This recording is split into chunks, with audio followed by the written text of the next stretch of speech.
Hello, universe. It's nice to see you again. Well, as you can tell, I'm holding an instrument, so that means, and also by the title, this is a tutorial. And today, I'm going to be teaching you Rock and Roll Ain't Noise Pollution, just a simple riff on the ukulele.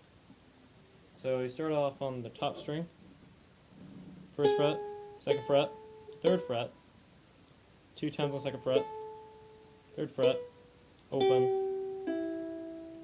and then the G, or that's the E. So that first part goes.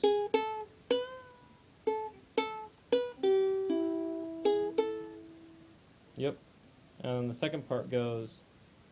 It's basically the same thing, except there's a very small variation. So you go first fret, second fret, third fret, second fret, open, and open on that second string.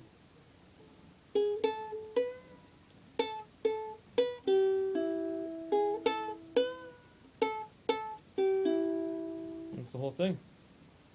And so yeah, if this video helped, leave a like, comment, and a subscribe. And yeah.